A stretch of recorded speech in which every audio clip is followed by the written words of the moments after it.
నమస్తే, నేను సిరి. చెన్నైలో పుష్ప 2 అంటే స్పెషల్ సాంగ్ కోసం అయితే అక్కడ ఈవెంట్ చేశారు. ఆ ఈవెంట్లో ఆ సాంగ్ని కూడా రిలీజ్ చేయడం జరిగింది. అయితే ఇప్పుడు ఆ సాంగ్ ఎప్పుడైతే రిలీజ్ అయిందో, ప్రోమో ఎక్కడైతే రిలీజ్ చేశారో అప్పటి నుంచి పుష్ప 2 గ్రాఫ్ పడిపోయింది. పుష్పకి ఉన్న బజ్ ఏదైతే ఉందో అది కొంచెం గ్రాఫ్ పడిపోయిందన్న టాక్ అయితే వినిపిస్తుంది. ఇందులో ఎంతవరకు వాస్తవం ఉంది ఏంటనే అంశాన్ని మనకు వివరించడానికి మనతో పాటు ఉన్నారు ప్రముఖ సినీ క్రిటిక్, సీనియర్ జర్నలిస్ట్ జగదేవ్ గారు. నమస్కారం సార్. నమస్తే సార్. ఇప్పుడు చూస్తుంటే కిస్ కిస్ అది ఏదైతే మన పుష్ప 2లో మన శ్రీలీల గారు స్పెషల్ సాంగ్కి పర్ఫామ్ చేశారు. ఆ సాంగ్ దానికోసమే మనకు చెన్నైలో ఈవెంట్ కూడా చేశారు. ఆ ఈవెంట్ తర్వాత ఎప్పుడైతే ఈ సాంగ్ బయటకు వచ్చిందో అప్పటి నుంచి పుష్ప గ్రాఫ్ పడిపోయింది, ఫ్లాప్ అని టాక్ వచ్చింది ఆ సాంగ్కి అని చెప్పేసి కొన్ని వార్తలు అయితే సోషల్ మీడియాలో హల్చల్ అవుతున్నాయి. సో ఇందులో ఎంతవరకు వాస్తవం ఉంది? ఈ సాంగ్ ఇంపాక్ట్ ఏమైనా సినిమా మీద పడే అవకాశం ఉందా ఏంటి అసలు? ఒక పాట క్యాచీగా లేనంత మాత్రాన సినిమా మీద ఇంపాక్ట్ పడుతుందని నేను అనుకోవట్లేదు. ఎందుకంటే దట్టు దేవి అండ్ సుకుమార్ వీళ్ళిద్దరు కాంబోలో నాకు తెలిసి సుకుమార్ గారు ఇప్పటివరకు ఎన్ని సినిమాలు చేశారో అన్నీ కూడా the one and only music director DSP. మిగతా ఎవరైనా దర్శకులు వాళ్ళ యొక్క మ్యూజిక్ డైరెక్టర్లు మార్చారేమో కానీ ఈయనొకరు, తర్వాత ఆయన పేరెవరు, రాజమౌళి గారు కీరవాణి, అదంటే కుటుంబం. కొరటాల గారు కూడా మొన్న మణిశర్మ మార్చారు కానీ ఆయన కూడా డిఎస్పి గారితోనే మ్యాక్సిమం వెళ్తారు. అట్లా త్రివిక్రమ్ గారు బాగా గుర్తు చేశారు. త్రివిక్రమ్ గారు కూడా మ్యాక్సిమం డిఎస్పితోనే. సో స్టార్టింగ్లో ఖలేజా వాటికి మణిశర్మ చేసినా కూడా అతడు ఖలేజా వాటికి, తర్వాత నుంచి డిఎస్పి గారితోనే. అంటే డిఎస్పితో ప్రయాణం అనేది మ్యాక్సిమం ఆయన సాంగ్స్ బాగుంటే బ్యాక్గ్రౌండ్ బాగోదు, బ్యాక్గ్రౌండ్ బాగుంటుంది, అలా ఏం ఉండదు. బట్ రొటీన్కి మ్యాక్సిమం ఎప్పటికప్పుడు అప్గ్రేడ్ అవుతూ కొడుతూనే వస్తున్నాడు. నిన్న చెన్నై ఈవెంట్లో కూడా అదే చెప్పారు. ఏదో ఈయన మా బ్యాక్గ్రౌండ్ స్కోర్కి మార్చేసి తమన్ని ఇచ్చారని, తమను పెట్టారని, అది కూడా వాస్తవమే అన్నట్టు కూడా చెప్తున్నారు కదా. తమను కూడా ఒక పాటుకు నాకు కొట్టమన్నారు ఏదో అని చెప్పారు కదా ఆయన. సో అట్లాగా దేవి గారు ఇప్పుడు 3 ఏళ్ళ నుంచి నడుస్తున్న సినిమాకి ఈయన కొంత కాల్ షీట్లో లేదు సినిమాకు ఇంత బ్యాక్గ్రౌండ్ స్కోర్ ఇస్తాను, సాంగ్స్ ఇస్తాను ఒప్పుకుని అంటే డీల్ ఓకే అయి ఉంటుంది. బట్ ఇంకా డ్రాగన్ అవ్వడం వల్ల మరి ఆయన ఆల్రెడీ ఒప్పుకున్న కమిట్మెంట్స్, స్టేజ్ షోస్, విదేశాల్లో ఉండే ప్రదర్శనలు, వీటన్నిటి కూడా మిస్ చేయలేడుగా. ఆల్రెడీ సంతకం వాళ్ళు రేపు కేసు వేస్తే డబ్బులు ఎవడు కడతాడు? అరే నువ్వు పలానా రోజు పలానా ఈవెంట్కి కొడతానని చెప్పావు, నువ్వేమన్నా ఇప్పుడు ఈ డిఎస్పీనే అడుగుతారు కదా. సో దానివల్ల లేట్ అయ్యి ఉండొచ్చు. కానీ డిఎస్పి సుకుమార్ గారు కాంబినేషన్లో వచ్చిన ఏ ఐటమ్ సాంగ్ కూడా ఫ్లాప్ అవ్వాలి. ఈవెన్ ఆ కెరియర్లోనే హీరోయిన్కి బిగ్గెస్ట్ హిట్ అయిపోయింది కూడా. ఇప్పుడు రంగస్థలంలో జిల్ జిల్ జిగేలు రాని, తర్వాత ఏంటది కొన్ని మనదే ఆయన కాంబినేషన్ ఆర్యాలో ఈ రెండు అంటే ఆర్య 1 ఆర్య 2 అంటే అమలాపురం కానీ, తర్వాత ఇది కూడా ఆర్య 2లో కూడా పెళ్లి సాంగ్ ఉంటుంది, రింగ అయితే ఒక బాలీవుడ్ దీన్ని కాపీ కొట్టుకుని మరి వాళ్ళు మేము చేసాం అన్నట్టు బిల్డప్ ఇచ్చారు.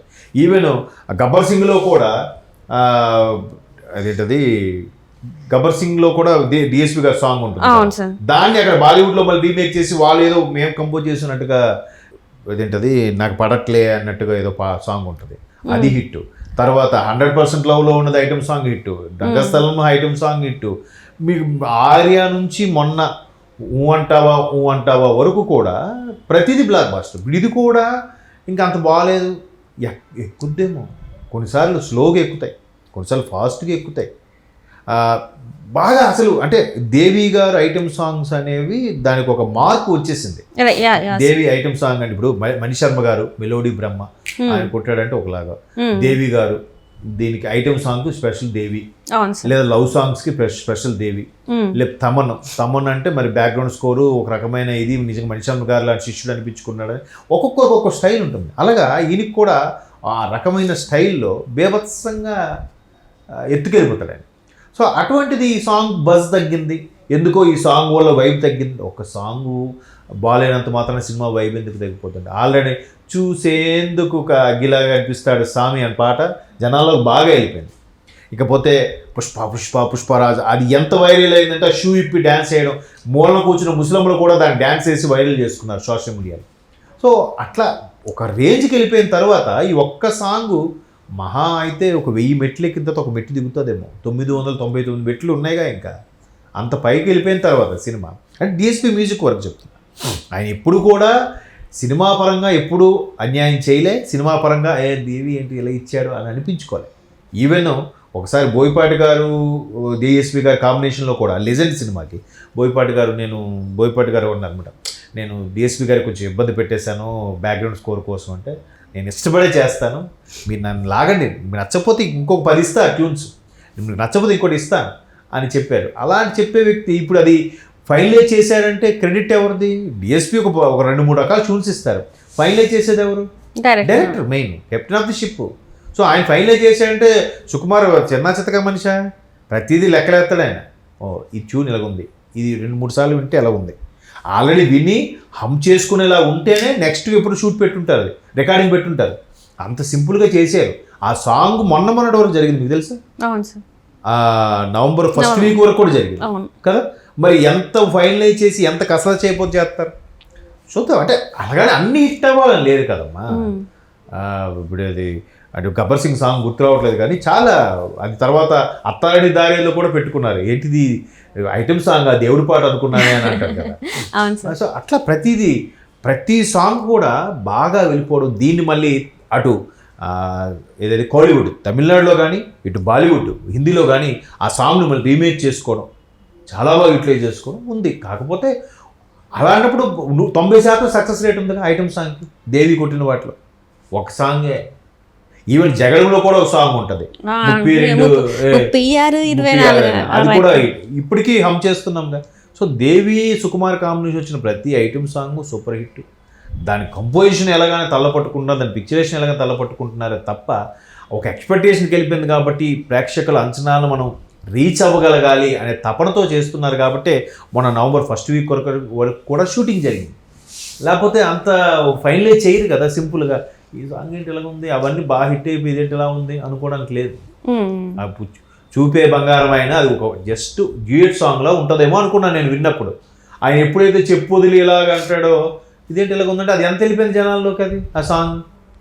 సో ఒక్క ఏదో 2 ముక్కలు విని అప్పుడు ఇంకా నిన్నే కదా రిలీజ్ చేశారు పూర్తి స్థాయిలో, అంతకు వినలేదుగా, అప్పుడే వెళ్ళిపోవాలంటే ఎట్లా చెప్పలేం. ఒక్కొక్కటి ఇప్పుడు ఈవెన్ మ్యూజిక్ అంటే గుర్తొచ్చింది, మణిశర్మ గారు కూడా ఒకసారి ఇలాగేనంట బం బం బోలే సాంగ్కి చెప్తే దత్తు గారు కూడా ఇదేదో కొంచెం స్లోగా ఉన్నట్టుంది మనీ చూసుకోమ్మా అన్నట్టు అన్నారంట. సార్ నా మీద విడిచిపెట్టండి నేను చూసుకుంటా అన్నారంట. ఎట్లా అయిపోయింది బం బం బోలే సాంగ్. అలాగే చిరుతలు ఓసోసి రాకాసి ఇది వద్దని అనుకున్నారంట పూరి జగన్నాథ్ గారు, బట్ చిరుతలో సాంగ్ ఎంత హిట్ అయింది. అట్లాగా ఈయన కూడా చాలా ఉన్నాయి అట్లాంటి హిస్టరీ. సో ఒక దర్శకుడు మ్యూజిక్ డైరెక్టరు నిద్రలేని రాత్రులు గడుపుతారమ్మా ట్యూన్ ఇవ్వడం కోసం. అలాంటిది మనం సింపుల్గా ఏముంది దానివల్ల సినిమా బజ్ తగ్గిపోయింది అనుకోవడం చాలా పొరపాటు. ఎందుకంటే ఇలాంటి స్టేట్మెంట్ల వల్ల మంచి మ్యూజిక్ డైరెక్టర్ మిస్ అవుతాం. ఈవెన్ ఆర్పి పట్నాయక్ గారు కూడా అదేంటది నాగార్జున గారి సినిమా విఎన్ ఆదిత్య గారు డైరెక్ట్ చేసిన సినిమాకి దేనికో కంపోజ్ చేసినప్పుడు ఎవరో ఏదో అన్నాడంట, నేనున్నాను సినిమాకి. ముందు ఆర్పి గారిని ఏదో అనుకున్నారు, తర్వాత మధ్యలో ఎవడో కేవలం మీ మ్యూజిక్ వల్ల సినిమా పోయిందని ఎవడో అన్నాడంట. ఆ సినిమాకి నేను కంపోజ్ చేయాల్సింది, మధ్యలో ఎవడో ఏదో అన్నాడని ఆయన అని చెప్పి ఇంకా వదిలేశారు, సినిమా చేయనని ఆగిపోయాడు. అంటే అతను ఎన్ని సినిమా సూపర్ హిట్స్ ఉన్నాయి ఆర్పి పట్నాయక్ గారికి కూడా. మధ్యలో కొంతమంది అలా స్టేట్మెంట్లు ఇస్తూ ఉంటారు, వాళ్ళకేం తెలుసు వీళ్ళు తప్పన, వాళ్ళకేం తెలుసు వీళ్ళు బాధ. ఒక ట్యూన్ నువ్వు కొట్టాలి, ఒక కంపోజ్ చేయాలి, ఆ సీన్ అంటే దాని ముందు జరిగే దాని గురించి సాంగ్ రాయాలి, బ్యాక్గ్రౌండ్ స్కోర్ క్యారీ ఫార్వర్డ్ చేస్తూ చాలా తపస్సు అది కళ. చాలా మంది సంగీతం అనేది ఎందుకు అని అన్నారు అట్లా. మనం ఎంత మూడ్ బాగాలేకపోయినా మంచి పాట అంటే పాట బాగుంది కదా అనుకుంటాం, ఒకసారి మూడ్ ఆఫ్ అయిపోతుంది. అదే ఆ సంగీతం ఉన్న పవర్ అది. దాన్ని ఎవడో ఏదో అన్నారని మనం ఆ మ్యూజిక్ డైరెక్టర్ల స్థాయిని తగ్గించే ప్రయత్నం చేయకూడదని నా అభిప్రాయం. Right sir, right. Thank you so much sir. Thanks.